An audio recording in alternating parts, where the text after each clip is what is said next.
কেমন আছেন? আশা করছি ভালো আছেন।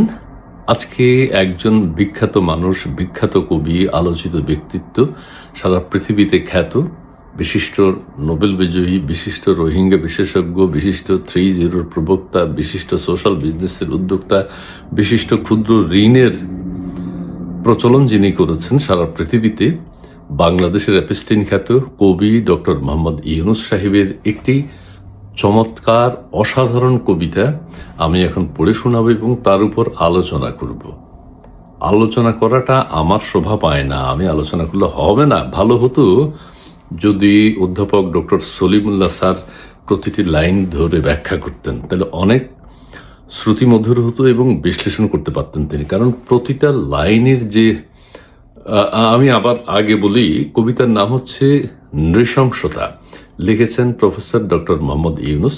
কবি ডক্টর মোহাম্মদ ইউনূস তিনি যে কথাই বল, তবে একটা জিনিস মনে রাখবেন, এটা কিন্তু গদ্য কবিতা, ছন্দের মিল নেই, গদ্য কবিতা। কিন্তু এই কবিতার মাধ্যমে তিনি তার ভিতরের যে অভিব্যক্তি, যে মানে তিনি যা চান, তিনি যে নৃশংস মানুষ, তিনি যে বর্বর, তিনি যে নিষ্ঠুর, তিনি যে মানে পিশাচ, তিনি যে মানে কি, তিনি যে খুনি, বাংলাদেশের অ্যাপেস্টিন, সমস্ত কিছু এই কবিতার মাধ্যমে ফুটে উঠেছে। এইটা মানে হ্যাঁ, ওই বিশ্লেষণটা একজনে করলেও হবে না, সলিমুল্লাহ স্যার করলেও হবে না। সলিমুল্লাহ স্যারের সাথে ফরহাদ মাজার থাকতে হবে এবং আনু মোহাম্মদ থাকতে হবে।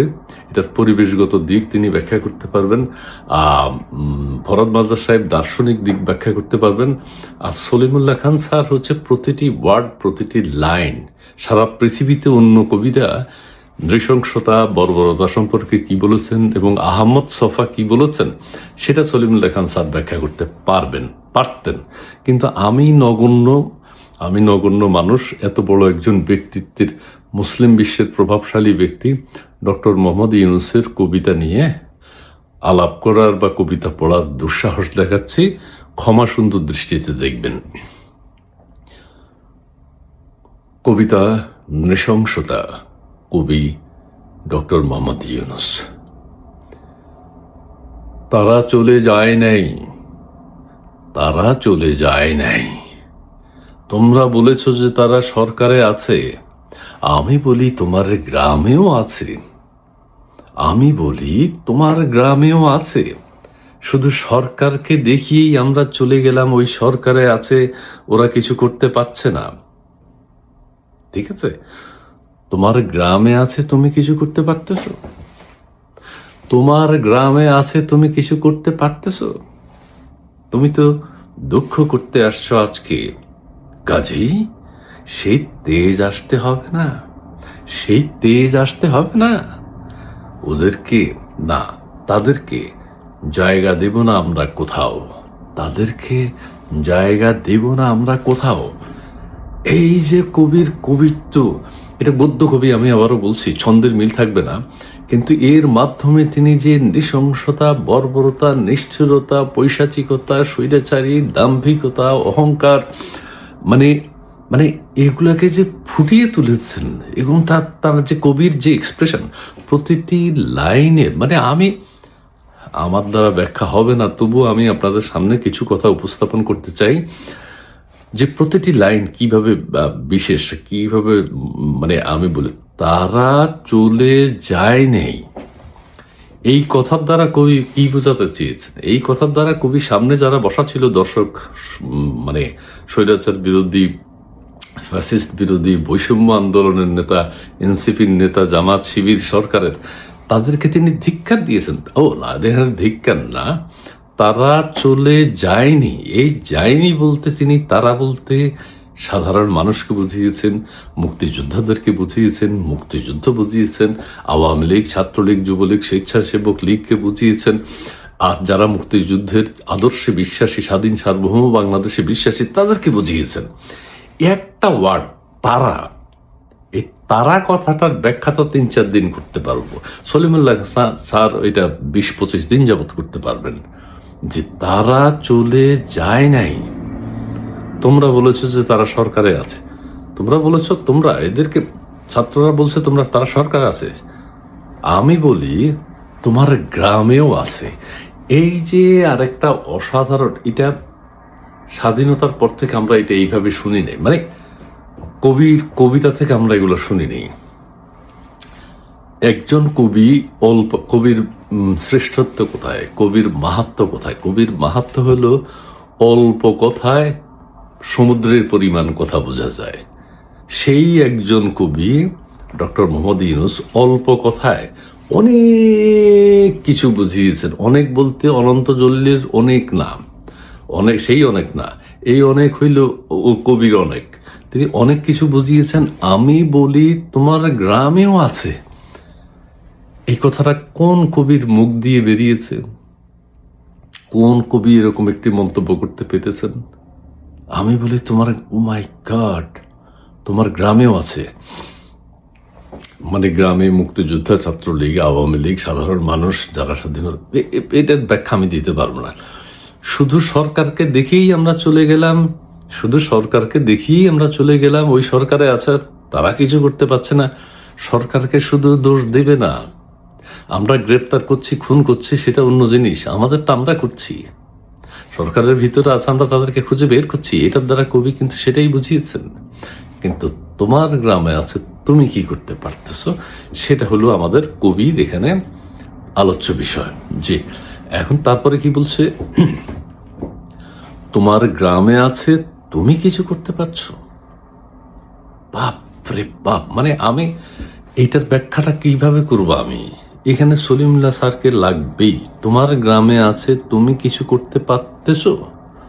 ওরে বাপ, এই গ্রাম বলতে তিনি ওয়ার্ড, ইউনিয়ন, পরিবার, সংসার, জেলা, উপজেলা, তারপর আরো কি কি আছে না, সারা দেশ, অর্থাৎ সারা দেশকে তিনি বুঝিয়েছেন। কিন্তু একটা শব্দ বলেছেন, তোমার গ্রামে আছে না, একটা শব্দ দিয়ে কবি পুরো বাংলাদেশকে বুঝিয়েছেন। এটা মানে মানে অসাধারণ। আহমদ সফা সাহেব এই সম্পর্কে কি বলেছেন, এটা সলিমুল্লাহ খান স্যার বলতে পারবে। তোমার গ্রামে আছে, তুমি কিছু করতে পারছো। এটার দ্বারা আরেকটা বিষয়, কবি তার সামনে যারা বসে আছে তাদেরকে কিন্তু এক ধরনের মানে খোঁচা দিয়েছেন, এক ধরনের তারা যে ব্যর্থ সেটা তিনি বোঝাতে চেয়েছেন।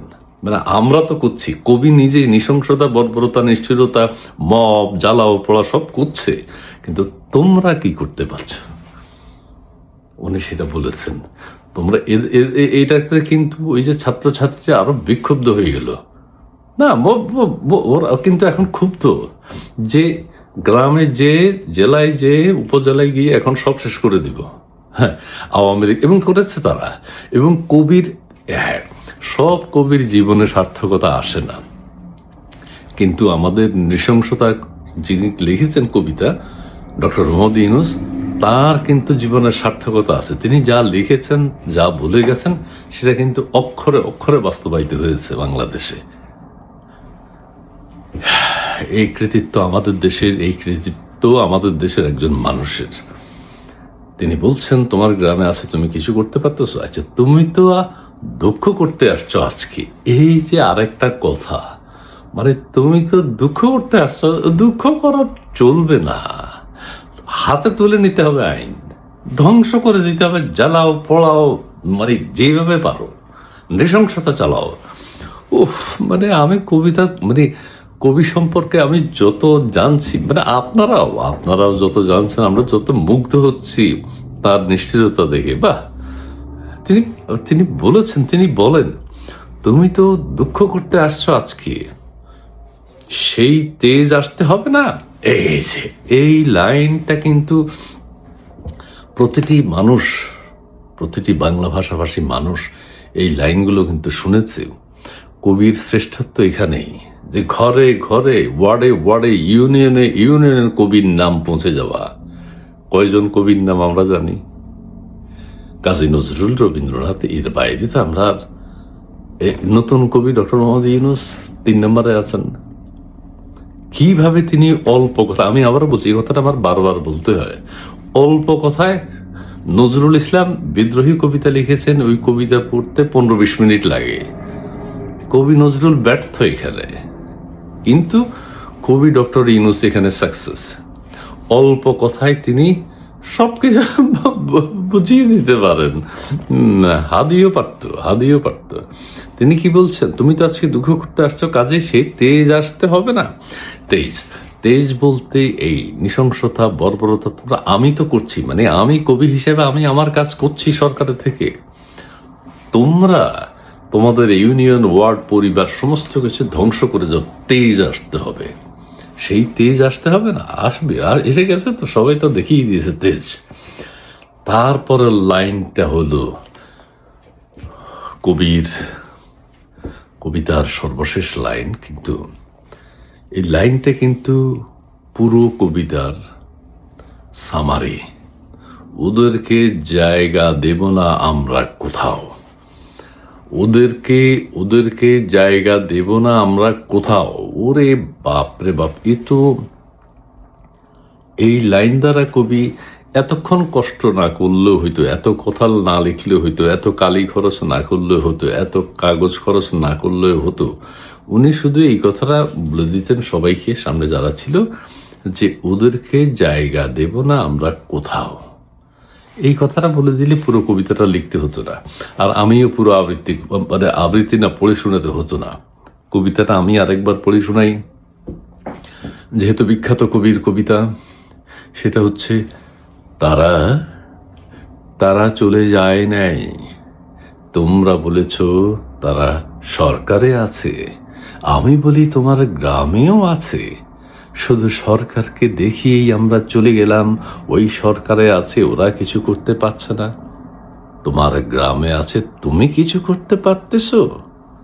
তুমি তো দুঃখ করতে আসছো আজকে, কাজেই সেই তেজ না, কাজেই সেই তেজ আসতে হবে না, তাদেরকে জায়গা দেব না আমরা কোথাও।